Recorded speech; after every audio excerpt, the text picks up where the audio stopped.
Flights are pricey, planning feels chaotic, and that family trip keeps getting pushed. I hear it every day from business owners and busy professionals, and I felt it too.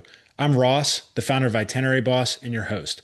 After 10 plus years of planning work and personal trips to over 20 countries, I became the guy who found the deals and turned points into upgrades. This show helps you turn everyday business and personal spend into points and miles for premium travel. Each week, you'll get step by step tactics and short episodes, plus expert guests with specific use cases tied to your most asked questions for travel plans that'll help support your business, goals, and your life. Go ahead and grab the free Points and Miles cheat sheet in the show notes to speed up your learning. And now, on with the show. Welcome back to another episode of World Travel Made Easy. I'm excited for this week's episode. We have Mariah Hudler. She is a licensed mental health clinician focusing on finances, and she also has a coaching program where she leads financially flexibles to support couples and families on their route to generational wealth. I'm excited to have her because I got the chance to sit with her at a recent trade show, FinCon, where we focus on finances. And when she said, "Hey, we can talk about unpacking financial trauma, having a money mindset, the psychology behind smart spending," I thought, well, the best way to get into credit card rewards is by having a good foundation. That's how I got in. So figured it was a great time to bring her on. Hey, Mariah, how's it going today? It's going great, Ross. Thank you so much for having me on. Of course, I'm pumped for this episode. I have a feeling it's going to be one of our best and most listened to because everyone loves getting into finances.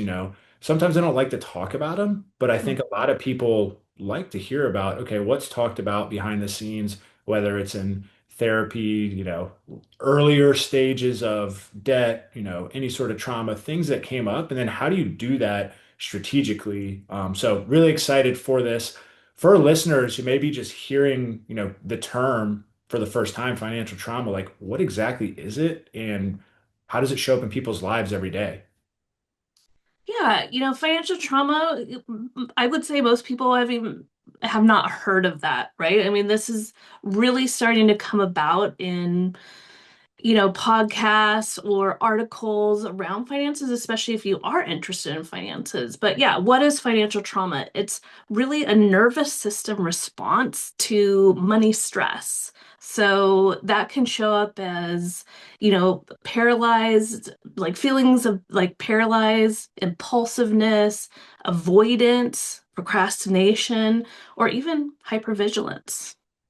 Yeah, I think like four or five things stick out because sometimes, right? Like, I mean, and I think it goes back to, and we're going to get into this, but I think childhood plays a big part in it. And, I know you hear and you work with clients all the time around that, but I think, if you're, and you see it, and I mean, for my personal, luckily my parents, taught us from the beginning, hey, save, right, live below your means, invest, and some of the things that were tough for us at the time where maybe, others were getting all these toys and stuff.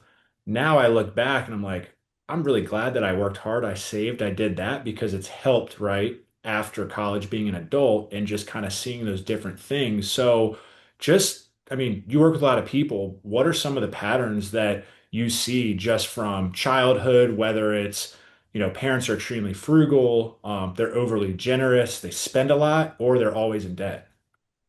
Yeah, I mean, and that's where I start with all of my clients is really around this money story, right? What are the modeling, the messages, and the examples that we have, which really start from our childhood.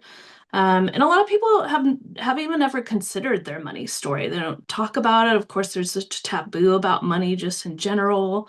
And we all have just, narratives that have built us up, right?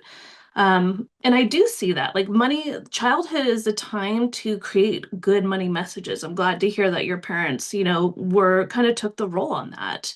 Because a lot of people don't. So we end up into early adulthood and we don't really have a financial framework. We don't really understand our financial identity or DNA of like where we came from. And we think that possibly we're bad at money. And that's where that kind of traumatic piece is like, am I associating now this belief that I'm just not good with money? Um, and I avoid trying to understand why or to create a better relationship with money. So, yeah, how does that show up? So, coming from a scarcity background, right, where, there was always stress around money, well, that can lead to avoidance because you don't want those feelings of like the stress. I just don't want money to be an issue. Well, then I'm also not looking at it. I'm not, like I'm not looking at my spending. I don't really have a budget and I'm not really preparing for, things to come. I'm just kind of in the moment.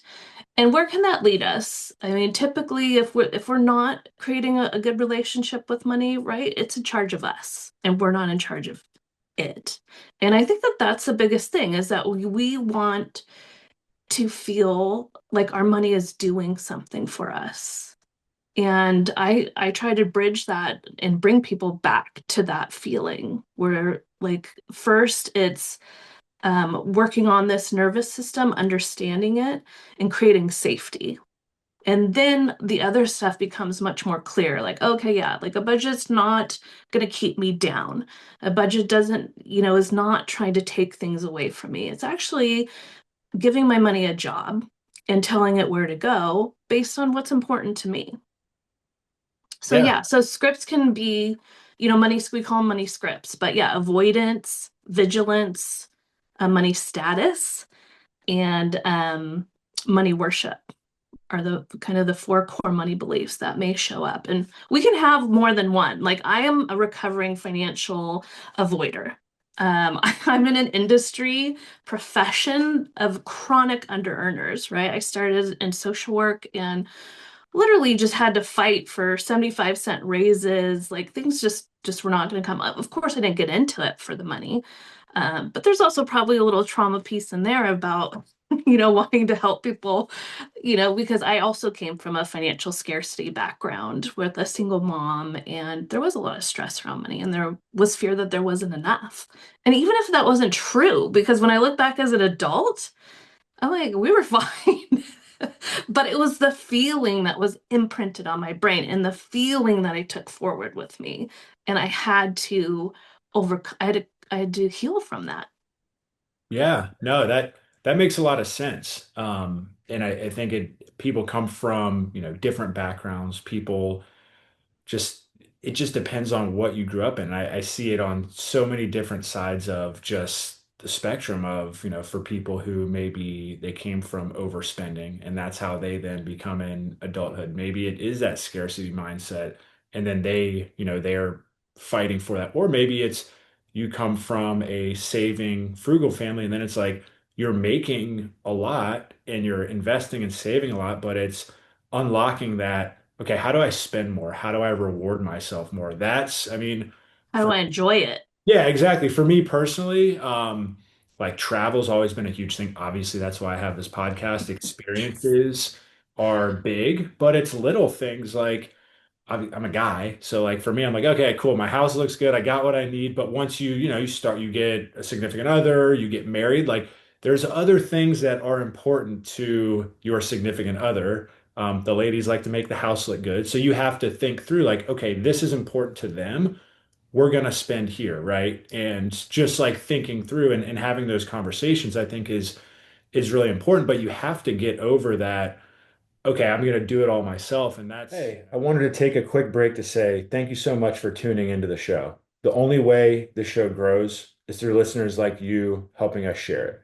So if you're enjoying the show, it'd mean the world to me if you hit that 5-star rating, shared it with a friend or family member who's ready to travel more, save money, or just needs a little bit more inspiration and that nudge. And if you're posting about it on Instagram, go ahead and tag Itinerary Boss, and we'll make sure to reshare it and shout you out for giving us a shout out. Thanks so much for the support. It truly means a lot. And now back with the show. That's my family. We came from that where it was like we do it, everything, do it all ourselves. Oh, it's a better deal here, better deal there. For me, you know, buying back my time is huge. If there's something I don't want to do and I don't like, would I rather spend something that is going to help someone else out that they enjoy doing that's going to put food on their table and help them where they can do a 10 times better job and then I can do what I enjoy?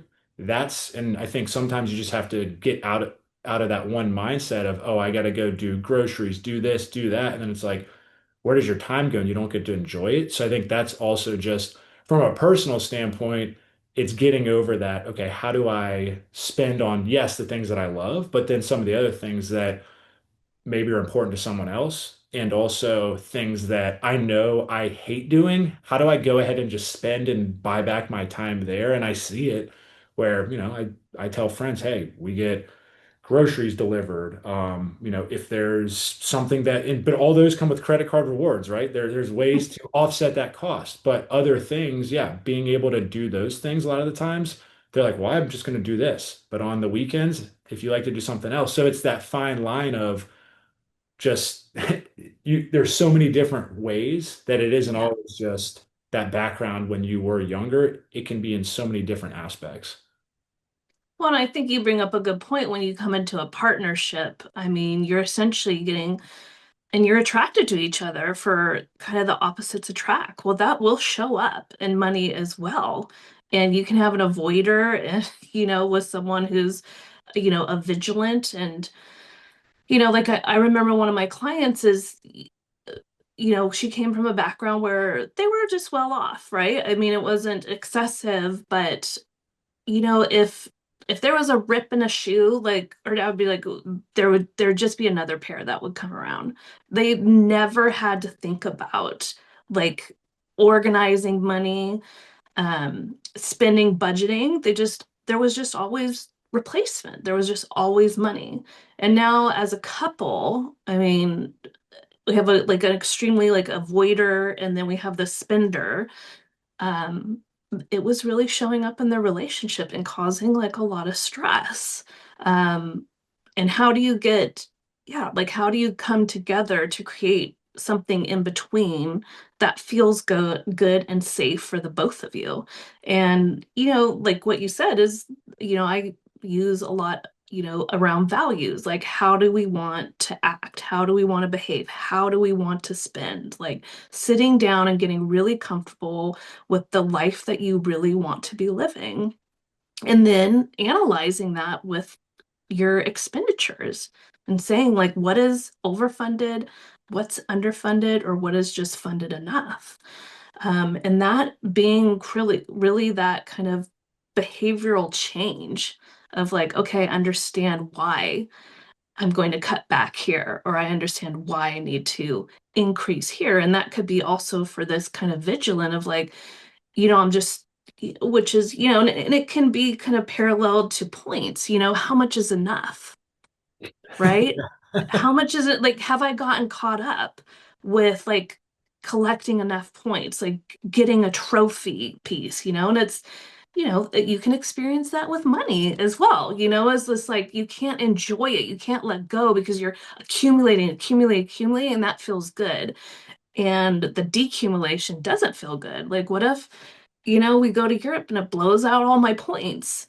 Like it's like, yeah, but the value piece of like this was the trip, like this was going to be where we could be present, where we could be together, where we could enjoy things, where we could use this as a tool.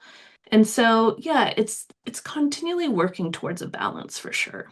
Yeah, no, very, very well said. Since we're on the topic of couples, marriage, money, communication, want to dive into this a little bit more. I know something that we do is monthly money meetings. It just, right, and we make it fun because we use Ramit's book, My Rich Life, and it's not always about numbers. It's like, all right, what are the top 10 things you want to do in your rich life? What do you like? Put those in the top five. Now, what if you could choose two? So, like, you have fun with it, which for us, obviously, we like to travel. So it gives me ideas for surprise gifts, where we want to go, right? What are our points working towards? And then we're aligning it with what people want to do, what my wife wants to do. But I think that's a really good strategy. And it just helps where it's you have your monthly meeting, you work towards a goal, and it can be fun. It doesn't always have to be. Sometimes you're gonna have to have those number just discussions when you're planning a wedding, when you're starting to combine, when you're just starting to do different things at those different seasons. So for you, like when you're working with couples, when they're starting to combine finances, like what are some of the big emotional blocks or arguments you see, and like what do you recommend, they start having healthy conversations? Like what are some strategies you recommend? Yeah. Um, so yeah, I mean, I think noticing first starting off with just kind of noticing like, around money and what we want to do. Like usually I'll sit with couples and we, talk about values and then also coming from the values, like, there's values for each of us and then there's values for the relationship. And I think that that's so important is like there is kind of a third person in your relationship. And it's like, what is the relationship asking for, in this moment? And you can kind of take it instead of it being subjective to objective, like what do we need to be doing for this? And you can help you unhook from some of these kind of beliefs of like, well, I just want to do it this way because this is a way that feels comfortable. But yet we're here trying to merge like two people together to make sure that each and everyone's needs are met. Not 100% of the time, but enough of the time. So yes, communication strategies are extremely important, right? So that notice piece of like, do I tend to avoid? Am I anxious? Am I an anxious person? Like, and I need to know certain things. So coming coming together around those things, noticing and naming it, and then, putting an action in place. But I sit with all my couples, I immediately put them on a money date. And, initially, like the first thing is um, to be transparent, increase transparency and trust, right? That you're on the same page, that you understand each other's finances. I mean, typically people are coming together with existing assets. So just putting a simple spreadsheet together of everyone's kind of bank accounts and savings and all of those things. And then updating it monthly, which can be like extremely fun as you see that your net worth is going up. Talking about your values, like talking about values for the relationship is important. How do we want to spend our money? Like, what's going to be important to us? How are we going to make these decisions? How are we going to prioritize things? And these things change throughout, the seasons of life. And then goal setting, right? So putting those goals together and then creating systems to just help those fill up those bank, fill up the sinking funds or, putting those things into, increasing savings, yeah, optimizing kind of around miles and points, like different strategies to do it. And then also like kind of create a vision board. So I have my couples, um, once they have their goals, I want them to put together a vision board that it can be is in a common area because we want to connect our emotions to why we're doing this because some of these things take time, right? Oh, maybe I want to pay off the house or oh, maybe I want to get like a big down payment. And we can be easily, like, our mind can easily distract us from stuff. So, if we have a visual of like the things that are important to us, what we're working for, it will keep us more grounded and being like, yes, I know why we're saying no to this. I know why we're not just impulsively just going to do this or whatever. Um, yeah, it gives it an opportunity to kind of flourish under that way. That's awesome. Yeah, I can say from the vision board, it's huge. Just from someone who, we got engaged at the beginning of 2024. We decided like we were like, okay, we want some more space. There was a great offer a mile up the street, or a great opportunity up the street to buy a house. So like deciding without even like being like, oh, we want to save that we had obviously had the funds to do it, but like moving stuff around and then also planning a wedding and locking in a venue, like all of those things, and then furnishing the house, like all of those things at the same time when you've been planning, but you haven't been, having that vision board, it can get overwhelming. So just now having that after, we've paid off all that, but you have to, have those conversations, right? You're in the trenches during wedding season, like going through, okay, how are we going to do this? And then, having that vision board now of, okay, what do we have air, what do we want to do with what are some big things that we want to do, right? And what are some things, right? And just working towards that goal and setting up systems.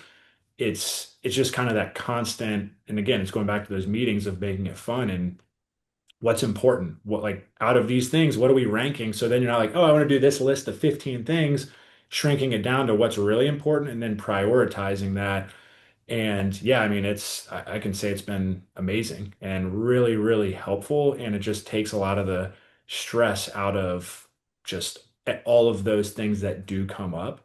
So Mhm. yeah, firsthand, like that's something that's been huge for us. And I think it's, yeah, for most couples, I think it's just like having that conversation. I love the fact that you have that first date and you're like, hey, it's gonna be, you need to be open. And I think once you continue to be open more and more, it gets more fun. And then, it's just a system that just, like you said, it's a machine that just grows over time. And, if once you have that openness, if you have someone who's more just into the finances and there's someone who's like, oh, I don't know, like I don't know if I'm doing as well. Just saying, hey, you invested this much. You bought this, right? Like in 30 years, that's a beautiful part about ChatGPT. Hey, in 30 years, how much will this be if it grows at this rate? And how much, Yeah. like doing that. And then you're like, oh, by the way, this is how much this will be worth. This is what the average person saves when they go into retirement. Here's how much you have now. And then it's just like, what? Oh my God. Yeah. And especially for people that, may not feel that they're good with money, it creates belief, you know. You create a history every month, you're updating your account balances in this, spreadsheet, and your net worth is growing, right? Your assets are growing. And that is what makes it fun because at some point this it does turn it into an engine and a machine. And, I brought up before we started, like for us, well, we started this at the beginning of our marriage, and we did have a goal. My husband wanted to retire at 50, and it's like, okay, well, we need to work backwards from that, and we need to have systems in place. And I would 100% say automation is just everyone's friend. It's everyone's friend.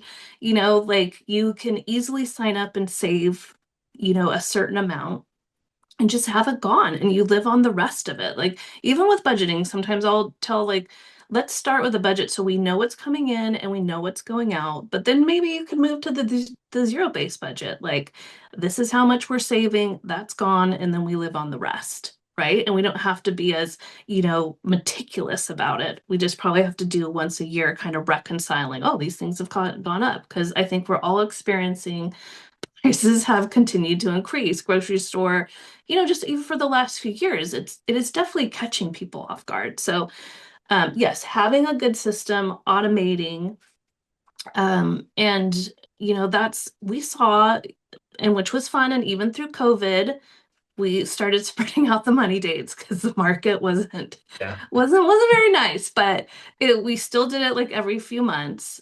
And we started to believe that these numbers, this compound interest they talk about actually happens.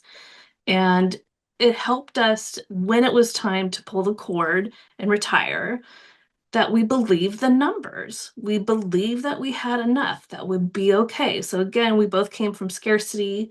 It's hard to be like, whoa, like just stop working, and stop this and move into potentially a decumulation. We're actually coast five, so we're just letting what we did save grow. Um, but yeah, it just kind of created this belief and reduced our anxiety that yes, we're okay. We Yeah. are okay, and we can do this.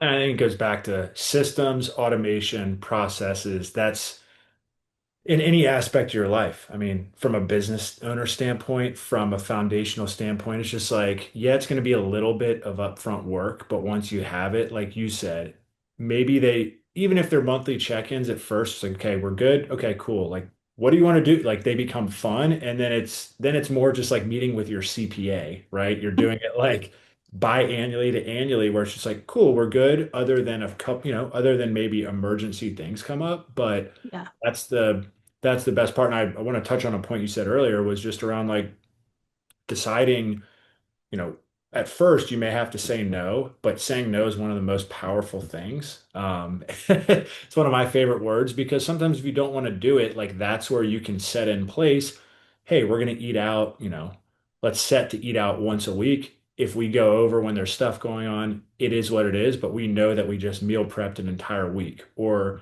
hey, yeah, these are the important things we want to do. We give ourselves that flexibility because if we already outline, hey, these are the things we want to do this month, and something comes up and we've done the right things, like we're not going to be like, oh no, we can't go do that. It gives you that flexibility to say, hey, we really want to do that. Let's do it because we're rewarding ourselves. So I think that's a thing I wanted to touch on. This is kind of the elephant in the room. Obviously, we're travel, credit cards. The first thing I say to people, whether it's personal, whether it's business, save more than you spend is the biggest thing, right? It's transparency. It's not, hey, go open all these cards and then go, because if you're not paying them down, the rewards aren't outweighing the cost. So that's the biggest thing. But I think a lot of people are from the beginning are taught credit, is bad. Debt is terrible. And I think for my standpoint, like, my family didn't really invest in real estate and it was told, hey, credit cards are bad. So for me, I never really used them, which is funny now. But right, like setting Yeah. up the foundational piece and using the right debt, whether it's real estate, whether right, it's good debt can be very valuable. So I'm just curious, right, from your standpoint, from maybe people who grew up with that scarcity mindset, debt is bad. Like, how can they shift that fear to confidence to then like reward themselves to actually use those responsibly and go travel? Yeah, I mean, that's a great question, because I think that does come up a lot, and there's, kind of a mental health perspective on that. Like, this belief around like, well, we know that debt causes stress and, you know, all these, I mean, so many more things can, lead to fights and relationships and amongst family members and all these things. So, that fear that, debt is bad, I mean, I think that's good, but it's just about how far you take that, right? So if you're going to, like, I'll never have a credit card, that's probably more extreme. So we always want to have the lens of like, do I need to unhook from this belief and how can I get balance around this? So you could look at it as like, debt is, or using credit cards, right, as a tool, but with guardrails, right? So, yes, I'm going to take out a credit card, and it's important to me to not have debt. So, I am on auto pay and I pay full every month. So, that does mean I need to be intentional with my spending, and that I'm not going to spend more than I have because I will be paying off these things. And, with time, it's like, building a pattern and building a history. Like you're just confident, like you just know that you do these things, right? And then you just continue to pay. And it also kind of hurts if you can't pay, but with this kind of mindset of, saving more and, it gives you the option to kind of pivot and have flexibility and be like, okay, well, we overspent in this one area. I do have some backup to cover this. So yeah, it's, these are tools. Credit cards, the miles are tools, but they essentially should be used responsibly and thought of rather than impulsively of like, okay, I'll figure it out later. I mean, if you're more of an avoider, you definitely need to be on the automatic payment and you definitely need to be paying in full. So, again, systems can rise up to meet with things that aren't that fun for us, and take away that. But really the mindset is like this is a tool and this is how I'm going to use it. So I don't fall into a place that makes me feel really uncomfortable or I have to kind of keep catching up. 100%.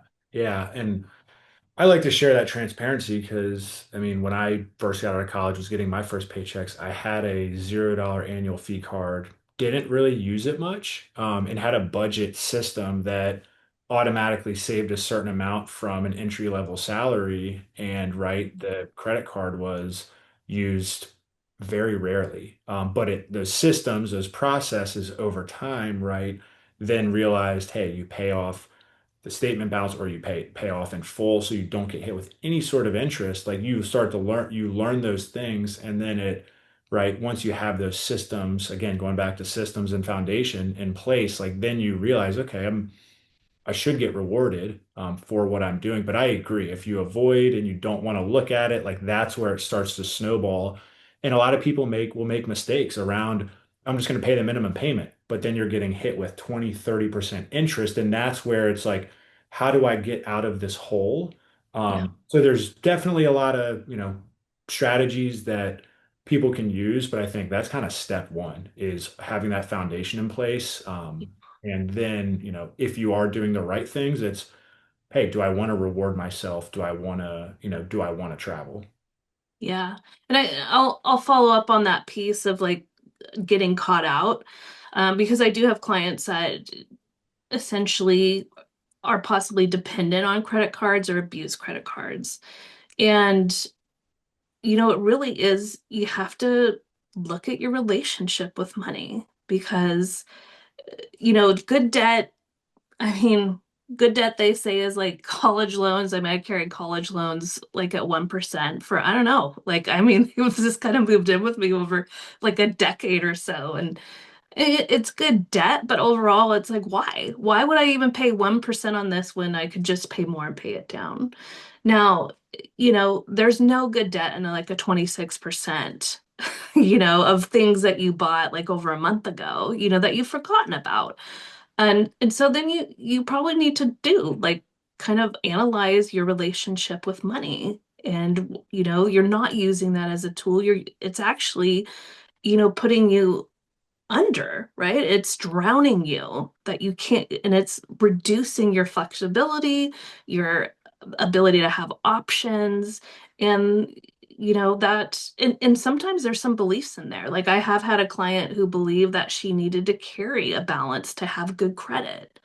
And I was like, well, please let me understand, like, where like what says that, but she had a really strong belief that she had to carry, and I've heard this from more than one Oh person yeah, that oh, I have to carry, like, as long as it's in a ratio of this, then I'm good. I'm like, yeah, I mean that's something you definitely need to examine about what's happening here. I mean that's something of like that money is in control of you, not you of it, because at 26% to hold debt, it's, yeah, incorrect. would definitely definitely encourage if anyone recognizes themselves in that, that you likely have an unhealthy relationship with money, and to seek support in some capacity. You're nicer than me. I'd be like, where did you get that? That's not that is not right here. Let's go That's find out. therapeutic, Mariah. Like I'm like, oh my gosh. Like it's the first thing. And I do tell people, it's like, okay, we need to learn to be able to use credit cards again. Like we need to pay this off. And I encourage people not to use credit cards during that time. And after a period of time where they've seen a pattern and they've been consistent and now they have a behavioral pattern of like saving and paying down, then you can consider using credit cards again. But that it's a tool. So a tool with guardrails, Yeah. and it can catch you out, and like it, but it can also be kind of a safety net in some capacity too. It can delay a payment for something if something came up. Now you have 30 days to, like, okay, I've got to get the money together. So again, balance. Yep.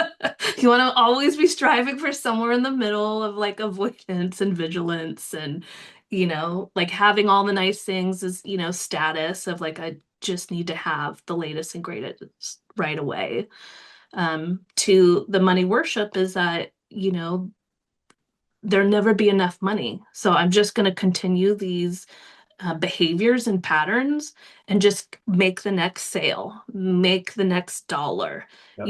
and then it's exhausting, and there's no boundaries around it. And the boundaries, is a whole nother thing. We have like cultural and, roles and things like that, family expectations. And it's like, again, another great opportunity to examine your relationship with money and make sure it is aligns, that your spending aligns with your values.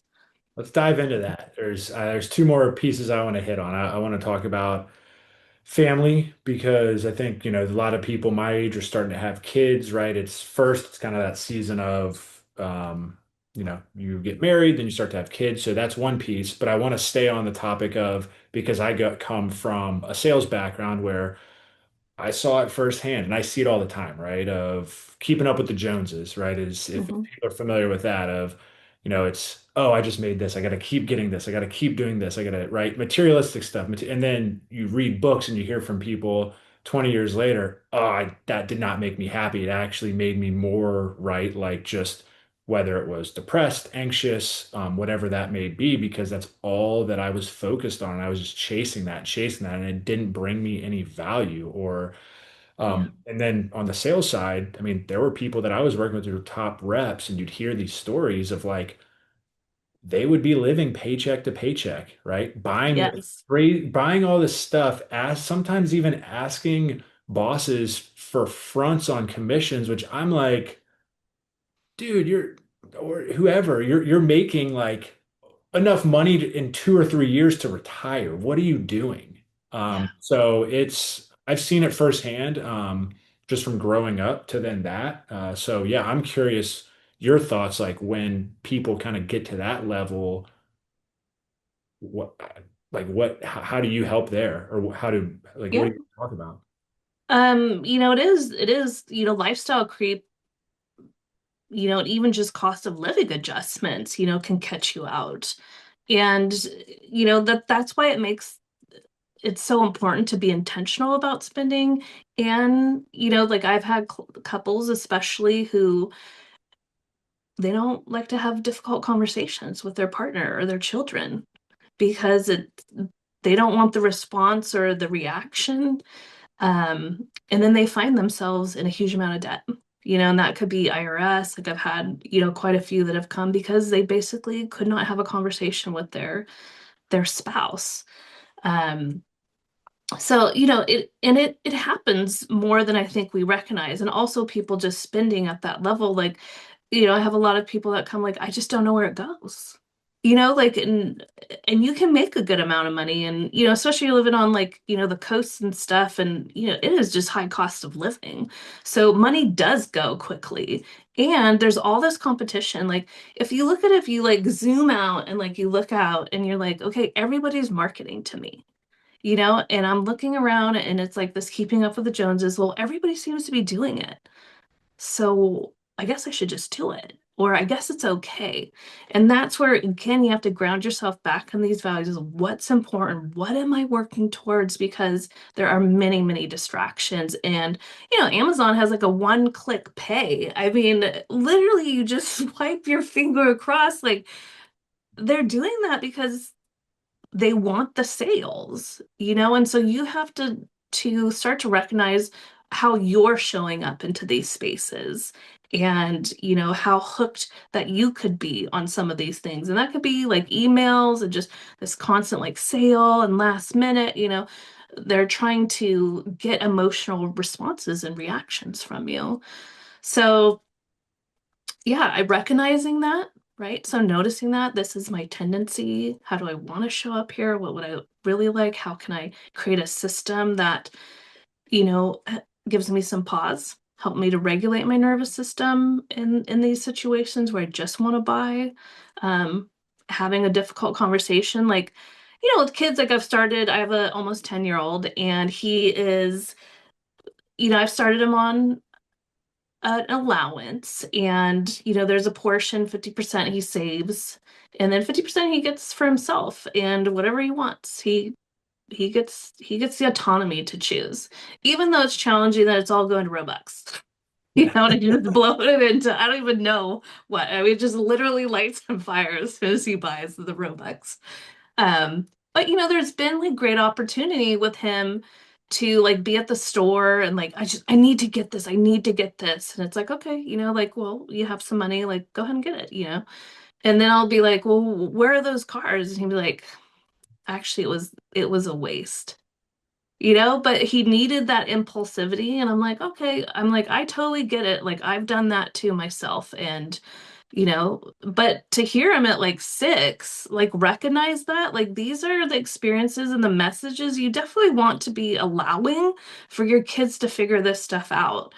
Um, because I mean, yeah, as parents, we know like a lot of things, but it's really we need to give them the opportunity to figure it out themselves. And this is how they build up like this strong sense of like how like I'm in charge of this, and there's so many things out there that I want, but at the end of the day, I also have him doing a monthly money date. So we I we love have that. invested some of it. So he sits down and we update his spreadsheet and he's got compound interest. I'm like, look, you didn't put anything in last month.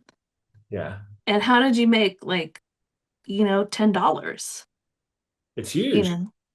I think you learn. I mean, it's so true. And you can look at stories where it's like, yeah, someone like sometimes people will invest for their kids when they're 0 and then 18, it happens here. But I think it's really the teachings when you're younger, just to go through those and learn. Maybe at the time I'd be like, oh, I want this, but then you look back and you realize like, yeah, I didn't need that. So that's awesome that you're already doing that. And in 10, 15, 20 years, it will pay off significantly. I mean, yeah, I mean, I remember starting my grass cutting business at 13 using CDs, had that when I went to college, didn't have to work until my senior year. That was my fun money. Yeah. And then Yeah. after school, right, had to do that, but then started investing. And it's just like those things, you start to see those things compound. And yeah, going back to just lifestyle creep and stuff, I think everyone gets into, oh, someone has this, someone has that, but it's going back to the foundation. And it's just thinking through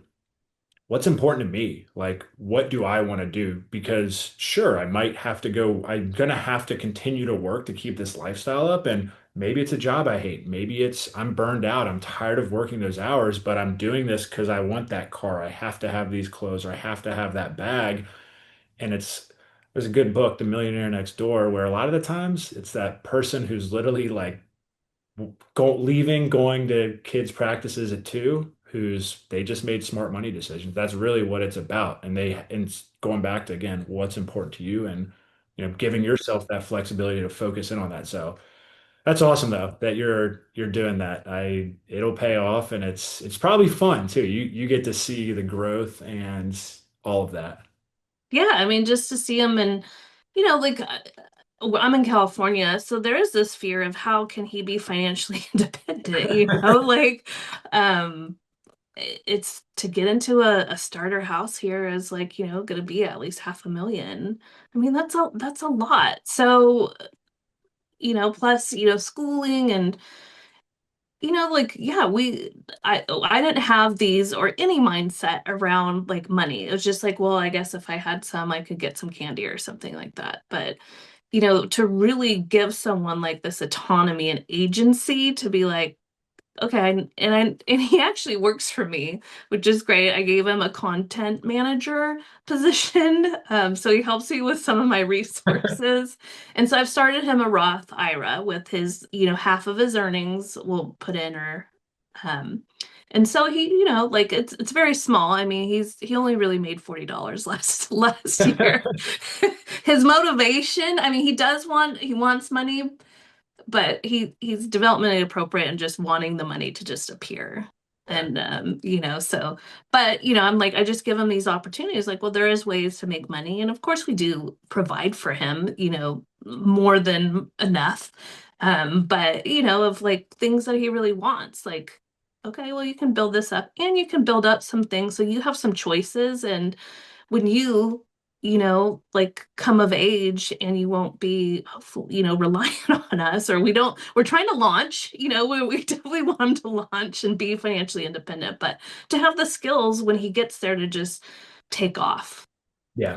and to not feel like, oh my gosh, how do I do all of this? How can I make all of this happen? So, yeah, I mean, I talked to you about like this optionaire thing. And when you brought up, like, yeah, some people leave at like 2 o'clock, it does, if you, save money and you are intentional about it, like you will have options as you go through seasons of life. So, I was saying as part of like my business and stuff, I do, like premarital and like preparing for baby, first job, like as you go through.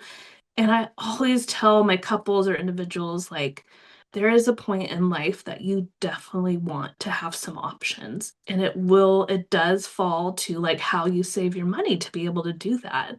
And I said, because sometimes when you talked about burnout, like you do get tired of, oh, it's a reorg, it's new branding. And it's like when you're on the third one, I mean, the energy has really started to drop. I'm like, how much longer you can do this. And there's a lot of, and I think what we're seeing is a lot more is being asked for less. Yep. And that is burnout. I mean, there's no sustainability in that. And so I'm encouraging like, okay, like what can you control right now? And you can control, you do have a job, saving money and just prioritizing that. So if you do need to take some time off, if you do need a sabbatical, if you do have to find a job, here you have some options. I feel like that's a great place to end. But I think it's, yeah, it's just being able to have that option, taking trips. That's one thing I try to, and I mean, that's why I started this podcast. That's why I started my business was we traveled a lot and I saw it happen and I got burned out as a sales rep. And that's why I started investing. So I was like, I don't want to have to deal with that, 10 years down the line. I want the option when we want to go, whenever we want to go, right? We love to work, right? Because it keeps us busy and I love helping other people, but having the option to go take a couple walks a day, right? Stop when we want to. It's huge, but it's from those financial decisions. And, I think people sometimes will think, well, how do you go to the gym at 11 a.m.? And it's like, because I don't want to have to deal with the 5 p.m. crowd. And that's an option that you structure, right? Your day, your life around Yeah. that. You have to think again, it goes down to that foundation, what's important, and then you structure it around that. And if you do the right things over and over and over, it compounds, compound interest, right? Everything else. So Yeah, and optimizing miles, like that's a tool for your strategy, of like pull that in as a way, as a part of your options as you like move forward, it's like doesn't have to be the anchor thing that's going to get you there. I mean, I do think there's a lot of truth in that. Like it's not miles, that game's not going to get you to like where you need to do, but it's going to sweeten the journey. yeah, and you can make it a lifestyle where you Yes. do the right things. That can be, hey, this is our reward, right? We're working hard. Yes. Here's a nice Yes. reward. So, but it doesn't happen right off the bat. You're not going to get these crazy trips unless you're the maximum optimizer, right? And doing crazy stuff, but like it compounds over time. So yeah, I think the biggest takeaway is just set the foundation, right? Have the hard conversations, and Yep. and think about what's important to you, and then from there just set it up and have it automatic, and then you get options. Yeah. I love it. Yeah. That's pretty much the bottom line, like, and it doesn't take long, it doesn't take long. In 10 years, your life could be totally different if you set your foundation right now and just start building your systems. And I mean, you can be optionaires as well. I love it. Optionaire. That's a new word. I'm gonna steal it. But Mariah, this was awesome. Where can our listeners find you if they want to connect, if they want to set something up, or just give you a follow and see all the amazing content that your son's putting out? Yes, please do. All feedback welcome. So if you're in California and you resonated with maybe the financial trauma piece, I am a at Koru Financial Therapy. That is my private practice. And then my financially flexible life is you can go there. There's resources, some free resources there, some paid, and there's also intensives that we could do to kind of get you lined up with what you need to be and where you want to be going. And in a very like, therapeutically informed approach, right? I mean, it's this is a journey. I don't want to, create more kind of reactions to nervous systems and feeling of overwhelm, but this money journey is wild and it's fun and there's good ways to do it. So it does it's we can customize all that, which is nice, because things are different for different people, and we definitely want to make sure you're living your best life. Exactly. That financially flexible life being an optionaire. So, right, this was awesome. It was a pleasure. I'm glad we got to do this. Really appreciate you coming on again. And if you're a first-time listener, make sure you hit that follow or subscribe button. That way you don't miss out on any upcoming episodes. We put out one a week with experts like Mariah. So, also, if you want to give us a 5-star review, if you think she deserves one, I do. Hit that 5-star button. That helps us reach more people, grow the show. And until next week, we will see you then. Thanks everyone for tuning in.